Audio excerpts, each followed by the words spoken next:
درود پاک پڑھیے اللہم صلی علی سیدنا شفیعنا نبینا مولانا محمد مبارک وسلم صلو علیہ صلاۃ و سلام علیک یا رسول اللہ صلی اللہ علیہ وسلم۔ تمامی اسلام بھائی اعتکاف کی نیت کر لیجیے، نویت سنت الاعتکاف۔ فرمان آخری نبی صلی اللہ تعالی علیہ وآلہ وسلم ہے کہ تم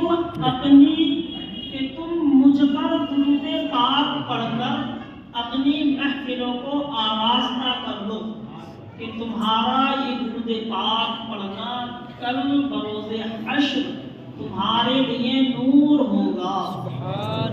صلو علی الحبیب صلی اللہ علیہ محمد صلی اللہ علیہ وسلم۔ اللہ پاک قرآن کریم میں ارشاد فرماتا ہے کہ بے شک ہم نے اس کو نازل فرمایا اور اس کی حفاظت کی ذمہ داری بھی ہماری ہے۔ قرآن کی حفاظت اللہ فرما رہا ہے، وہ اللہ کہ جس نے بغیر ماں باپ کے حضرت آدم علیہ السلام کو بنایا۔ کون رب؟ وہ رب کہ جس نے دہتے ہوئے آتش نمرود میں سیدنا ابراہیم خلیل اللہ علیہ السلام کی حفاظت فرمائی۔ قرآن پاک کی حفاظت کا ذمہ اس رب نے لیا ہے جس نے زمین پر مقام بنا میں زمین پر لیٹے ہوئے حضرت اسماعیل کی گردن پر چھری چلنے کے باوجود ان کی حفاظت فرمائی۔ وہ رب قرآن کی حفاظت کا ذمہ لے۔ قرآن کی حفاظت کا ذمہ اس رب کا ہے، اس رب نے خود لیا ہے جس نے جان کے دشمن حضرت موسیٰ علیہ السلام و تسلیم کو فرعون کے دربار میں پرورش دلوائی۔ سبحان اللہ۔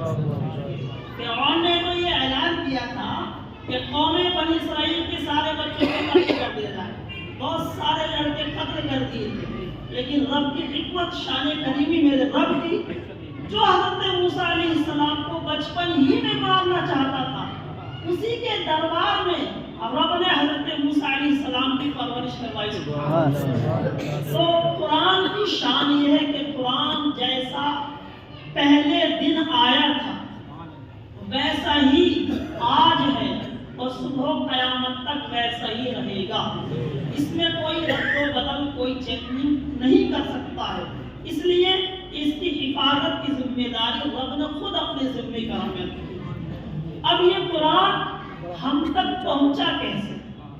ذہنوں کو قریب رکھیں، تھوڑا ذہن حاضر کریں اور دنیا کی مثال کے طور پہ سمجھیں قرآن ہم تک آیا کیسے۔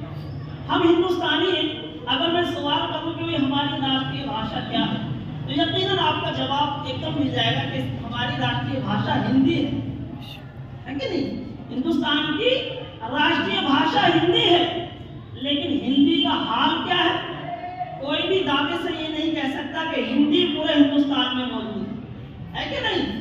ہندی کا حال تو یہ ہے جناب والا کہ ہندی دہلی سے چلی علی گڑھ پہنچی، علی گڑھ سے کانپور، کانپور سے مغل سرائے ہوتے ہوئے لکھنؤ اور مغل سرائے ہوتے ہوئے بنگال کے بارڈر پر جیسے ہی قدم رکھا تو بنگال پر نو انٹری کا بورڈ مل گیا کہ ہندی تجھے بنگال میں آنے کی اجازت نہیں ہے، اور آگے بڑھی بہار کی طرف تو بہار نے بھی بورڈ لگا دیا،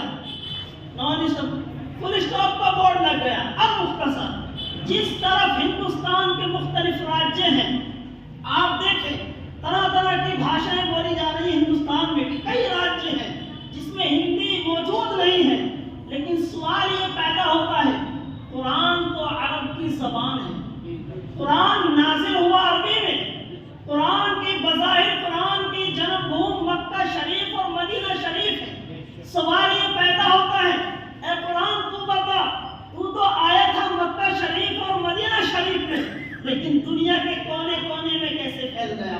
ہم ہندوستانی یہ سمجھنا چاہتے ہیں ہمارے دیش کی راشٹریہ بھاشا پورے ہندوستان میں نہ پھیل سکی، لیکن تو عربی زبان ہو کر پوری دنیا میں کیسے پھیل گیا؟ امریکہ کے وائٹ ہاؤس میں کیسے داخل ہو گیا؟ لندن کی آکسفورڈ یونیورسٹی تک کیسے پہنچ گیا؟ ہندوستان کے مسلمانوں کے گھروں میں آیا کیسے؟ اے قرآن ہم تو یہی جانتے ہیں چلتا وہ ہے جس کے پاس پیر ہوتے ہیں، پکڑتا وہ ہے جس کے پاس ہاتھ ہوتے ہیں، لیکن اے قرآن تو بتا تیرے پاس نہ تو پیر ہے، تیرے پاس نہ تو ہاتھ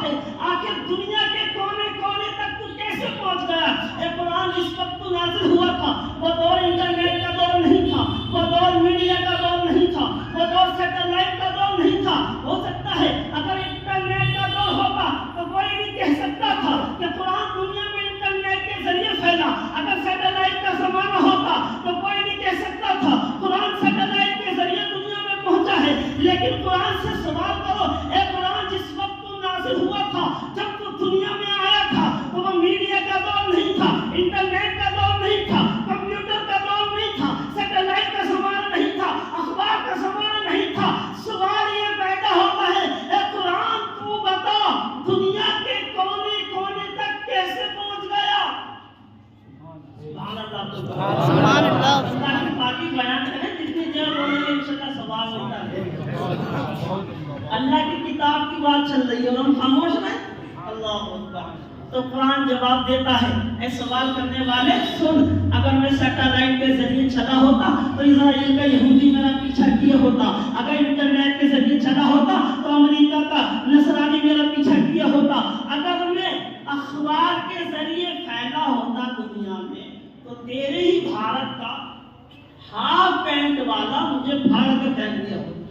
تو ہم نے پوچھا قرآن دنیا میں آیا کیسے؟ تو قرآن جواب دیتا ہے، اخبار کے ذریعے نہیں، میں پوری دنیا میں حافظ قرآن کے ذریعے پھیل گیا۔ سبحان اللہ، سبحان اللہ۔ قرآن جواب دیتا ہے، میں اخبار کے ذریعے نہیں، میں حافظ قرآن کے ذریعے پوری دنیا میں پھیل گیا۔ سبحان اللہ۔ اب یہ حافظ قرآن کہاں تیار ہوتے ہیں؟ یہ مٹیریل کہاں بنتا ہے؟ یہ مٹیریل تیار ہوتا ہے رسول اللہ کے گھر مدرسوں میں۔ سبحان اللہ، سبحان اللہ۔